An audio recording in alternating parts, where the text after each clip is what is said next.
Tihar jail میں ایک الگ ہی دنیا آباد ہے۔ سسکیوں، آہوں، چیخوں اور موت کی ہچکیوں کی دنیا۔ اس بلند چار دیواری کے اندر انسان کو انسان نہیں سمجھا جاتا۔ اسے انکار نہیں کہ مجرم کو اس کی جرم کی سزا ضرور ملنی چاہیے تاکہ دوسری بھی عبرت حاصل کرے، لیکن اس جیل میں آنے والے قیدیوں کے ساتھ جانوروں سے بھی زیادہ بدتر سلوک روا رکھا جاتا ہے۔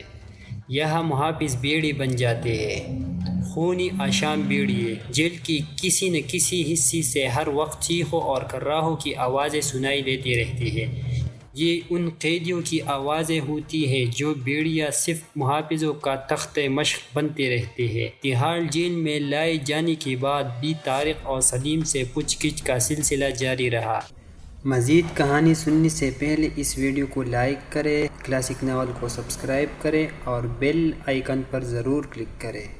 ہر دوسری تیسری دن انہیں کسی نہ کسی تحقیقی ٹیم کے سامنے پیش کیا جاتا۔ یہ لوگ پوچھ کچھ کم اور تشدد زیادہ کرتے۔ ہر تحقیقاتی ٹیم کا صرف ایک ہی سوال ہوتا، اس کا مشن کیا ہے اور اس کے ساتھ کون کون لوگ شامل ہیں۔ وہ ٹیپ ریکارڈر کی طرح یہ سوال دہراتے رہتے اور ان پر تشدد کی نئی نئی حربیں آزماتے رہتے، لیکن طارق اور سلیم مجاہد تھے، سچے مجاہد۔ انہوں نے مادری وطن کی ناموس کی قسم کھا رکھی تھی کہ جان دے دیں گے لیکن زبان نہیں کھولیں گے۔ وہ مادری وطن سے کیے ہوئے اپنے اس وعدے پر قائم تھے، تشدد کا نشانہ نہ بنتے رہے لیکن زبان نہیں کھولی۔ 8 مہینے گزر گئے، تحقیقاتی ٹیم کی آمد میں وقفہ پلٹا گیا اور پھر وہ لوگ انہیں اس طرح بھول گئے جیسے اس کا وجود ہی نہ رہا ہو۔ وہ جب سے گرفتار ہوئے تھے اس وقت سب اب تک ایک مرتبہ بھی انہیں عدالت میں پیش نہیں کیا گیا تھا۔ اس کے ساتھ اس جیل میں ایسے قیدی بھی تھے جنہیں جیل میں ڈالنے کے بعد بلا دیا گیا۔ پہلے انہیں الگ تھلگ رکھا تھا، پھر جیل کے اس حصے میں ڈال دیا گیا جہاں عام قیدی تھے۔ قیدیوں میں ہر نوعیت کے لوگ شامل تھے۔ کسی کو ایک روٹی چرانے کے جرم میں پکڑا گیا تھا اور کوئی قاتل اور ڈاکو۔ یہاں بعض طاقتور قیدیوں نے اپنی سلطنت قائم رکھی تھی، ان کا اپنا رواج تھا۔ دوسرے قیدی رعایا کی طرح اس کے احکام کے سامنے سر تسلیم کرتے تھے۔ 1 سال بیت گیا، انہیں دونوں ایک اور قیدی کو یہاں لایا گیا۔ اس پر متعدد اس قیدی نے یہاں آتے ہی اپنا راج قائم کرنے کی کوشش کی، جس کے نتیجے میں قیدی 2 حصوں میں بٹ گئے، 2 سلطنت قائم ہو گئی۔ طارق اور سلیم سلطنت میں شامل نہیں تھے، وہ نو مین لینڈ میں رہنا چاہتے تھے، لیکن نئے آنے والے سرغنڈوں نے طاقت کے ذریعے انہیں اپنا محکوم بنانا چاہا تو طارق اور سلیم نے اس کے دونوں بازو توڑ دیے۔ جیل میں ایک ہنگامہ ہو گیا، پرانے حکمران نے طارق اور سلیم کا ساتھ دیا۔ اس ہنگامے میں لاٹھیوں اور چاقو کے علاوہ پستول کی بھی استعمال کی گئی۔ اس ہنگامی آرائی کے نتیجے میں ایک قیدی ہلاک اور کئی زخمی ہو گئے۔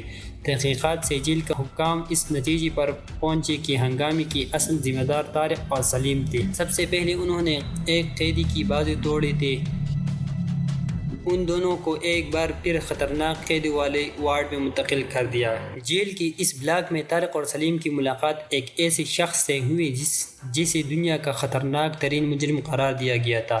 اس پر قتل کے درجنوں الزامات تھے، دھوکہ دہی، فریب، جیل سازی اور اسی قسم کی دیگر جرائم کی تعداد کا حساب تو اس شخص کو بھی معلوم نہیں تھا۔ وہ دنیا کی متعدد حکومتوں کو قتل اور جیسے سنگین جرائم کے سلسلے میں مطلوب تھا۔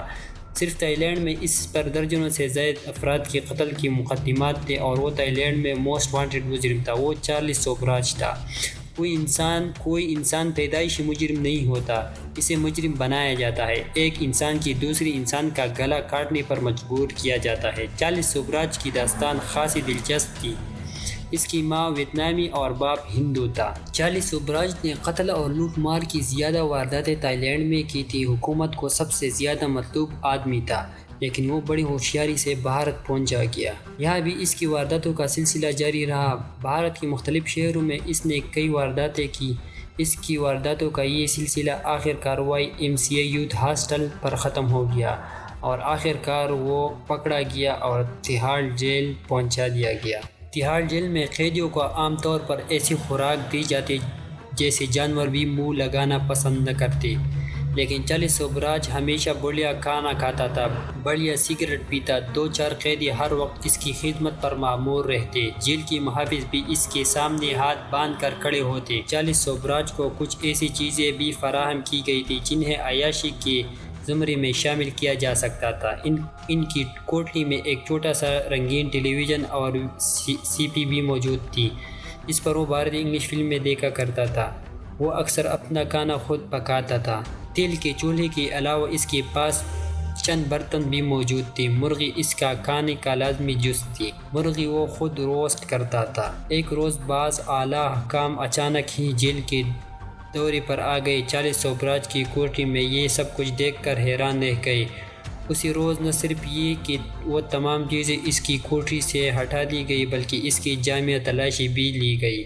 جامع تلاشی کے دوران اس کی جیبوں سے 2000 روپے سے زیادہ رقم برآمد ہوئی تھی، جسے سرکاری تحویل میں لے لیا گیا۔ اس واقعے کے تقریباً 3 گھنٹے بعد طارق اور سلیم چارلی سوبراج کے پاس بیٹھے باتیں کر رہے تھے۔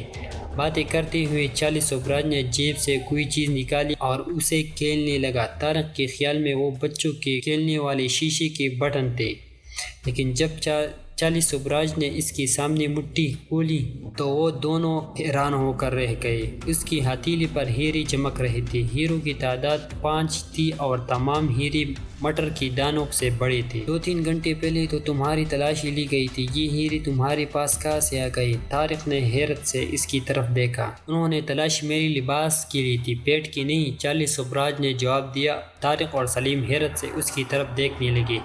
اس وقت تو بات ان کی سمجھ میں نہیں آ سکی تھی، لیکن بعد میں انکشاف ہوا کہ چارلی سوبراج لاکھوں روپے مالیت کی یہ ہیرے نگل لیا کرتا تھا۔ رفع حاجت کے وقت یہ ہیرے پیٹ سے نکل آتے، وہ انہیں دھو کر پھر محفوظ کر لیتا۔ چارلی سوبراج کے پاس ان قیمتی ہیروں کی موجودگی کا علم بہت سے قیدیوں کو تھا۔ کئی مرتبہ یہ ہیرے چرانے کی کوشش کی گئی، لیکن کوئی بھی شخص آج تک ان قیمتی ہیروں کا سراغ نہ پا سکا تھا۔ اس روز اعلیٰ حکام کے معائنے کے وقت چارلی سوبراج کی کوٹری سے جو چیزیں ہٹائی گئی تھیں، دوسری روز سب کچھ پھر وہاں موجود تھا، جس پر طارق اور سلیم کو حیرت بھی ہوئی تھی۔ لیکن بہرحال چارلی سوبراج کی موجودگی سے طارق اور سلیم کو یہ فائدہ ضرور پہنچا تھا کہ انہیں بہتر خوراک مل رہی تھی۔ تہاڑ جیل کے عام قیدیوں کو زندگی کی کوئی سہولت میسر نہیں تھی۔ وہ جانوروں سے بدتر زندگی بسر کر رہے تھے۔ قیدیوں پر بے گناہ جبر و تشدد کیا جاتا، معمولی باتوں پر انہیں مار دیا جاتا۔ چارلی سوبراج جیسے پراسرار قوتوں کے مالک چند قیدی ایسے تھے جو جیل میں بھی عیاشی کر رہے تھے۔ چارلی سوبراج کی کوٹری میں ٹیلی ویژن موجود تھا، اس کے علاوہ اسے اخبارات بھی پہنچے جاتے تھے۔ انہی دنوں بھارت کے بعض شہروں میں فرقہ وارانہ فسادات پھوٹ پڑے۔ ٹیلی ویژن پر تو ہنگاموں کے بارے میں زیادہ کچھ نہ بتایا جاتا، البتہ اخبار اس ہنگاموں کی خبر تفصیل سے شائع کر رہے تھے۔ یہ فسادات کئی شہروں میں پھیل گئے تھے۔ ہندوستان میں مسلمانوں پر عرصہ حیات تنگ کر دیا گیا تھا، ان کے گھروں کو لوٹ کر نظر آتش کیا جا رہا تھا، مزاحمت کرنے والے مسلمانوں کو زندہ جلایا جا رہا تھا، راہ چلتے مسلمانوں کو چرا گھونپنے کی وارداتیں عام تھیں۔ مسلمان ہندوؤں کی بربریت کا شکار ہو رہے تھے اور مسلمان ہی کو پکڑ کر جیلوں میں پھونسا جا رہا تھا، جبکہ ہندو قتل و غارت کا بازار گرم کیے ہوئے تھے اور انہیں روکنے والا کوئی نہیں تھا۔ گو ماتا کا پجاری، متعصب اور انتہا پسند ہندو بال ٹھاکرے مسلمانوں کے خلاف ہندوؤں کو بھڑکانے میں مرکزی کردار ادا کر رہا تھا۔ بال ٹھاکرے کی طرف تو حکومت نے آنکھ اٹھا کر دیکھا تک نہیں، البتہ مسلمان لیڈروں کو پکڑ کر جیل میں ٹھونسا جانے لگا۔